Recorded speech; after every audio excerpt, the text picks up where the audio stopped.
vegetarianism, veganism, plant-based meat alternatives, free-range eggs, free-range chicken are options today for embracing a diet that is both kosher and conscientious, can be found in every aisle of the grocery store, and humanity is better for it. Who could deny that if we had to choose between two otherwise identical meals, where one was sourced without causing suffering to another living creature, that is an inherently better choice? Don't get me wrong. I like meat. I eat meat. But it bothers me when I go to my local metro and see aisles of beautifully prepared and packaged meats that bear no real resemblance to the living animals that I know that they came from, because it means that I don't have to think about it when I probably should. Even my 6-year-old niece insists that the chicken she eats for dinner is different from the live chicken she sees on a farm, and I am not going to be the one who tells her otherwise. This phenomenon is relatively new in our modern society since the industrialization of farming and produce, which has distanced us from our food. That distance has psychologically sanitized our food for us so that we can conveniently avoid internalizing the connection between the chicken on the farm and the chicken at the grocery store.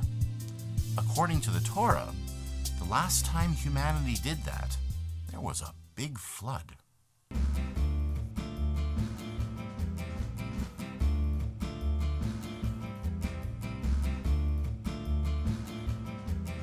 The story of Noah and the flood is perhaps the most universally recognized biblical story. It is often one of the first stories from the Torah that we learn as children in Hebrew school, and why not? Animals marching 2 by 2, a terrifying storm, the return of the dove with the olive branch, and the meaning of the rainbow, all come together in an exciting and entertaining narrative told by Donald Duck in Disney's Fantasia 2000. But like most biblical stories we learn at Hebrew school when we were little, there is a tendency to leave out some of the more uncomfortable bits, such as the part about Noah getting drunk and passing out in the nude, or, when you take a quick second to think about it, the mass murder of all human beings on Earth. And then there are the parts that we think we know pretty well about the story, like God's promise never to wipe out all life on Earth again, which turns out to be a lot more complicated and nuanced than we might have originally thought, with some shocking implications. Bereshit chapter 9 verse 11 contains God's formal declaration of the covenant.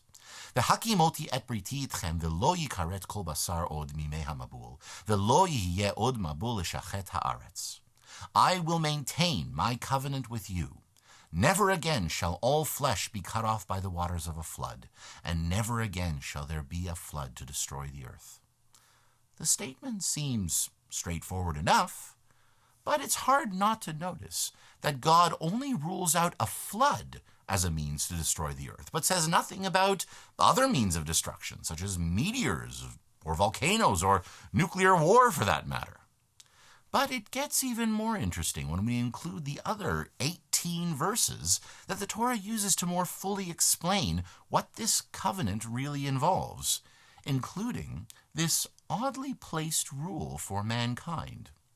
Kol remes asher hu chai lachem yeh le'ochla ki yerek esev natati lachem et hakol. Every creature that lives shall be yours to eat, as with the green of the fields I give you all these. It begs the question, was man not permitted to eat meat before this new rule? In the beginning, God created a perfect world, a literal Garden of Eden. And nowhere in the Torah does it say that a single creature died, let alone been killed, let alone been eaten. One way to offer a modern spin on the traditional teaching from our sages would be to say that the Garden of Eden was like an all-inclusive 5-star resort that, by the time of the flood, had devolved into Lord of the Flies, where life was no longer sacred, neither human nor animal life. The free-for-all had to end, and the reset button had to be pushed. A creation do-over with new rules. And this time, for the first time, it is spelled out in black and white that in this new world, mankind is officially allowed to kill a non-human creature to eat it. But there's more. When blood is spilled, says God, a reckoning is required. If a human being should take the life of another human being, God will demand that perpetrator's life in return. If it is an animal, the blood cannot be eaten, but can only be used as an offering to God. In this way, the life of the animal is acknowledged and even honored. Life, therefore, is both respected and dignified.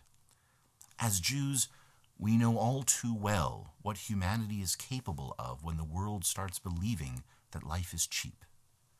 It is therefore all the more reason for us to stand up for the dignity and sanctity of all life, because as God promised, we've already had our do-over, and it's up to humanity this time. Shabbat Shalom.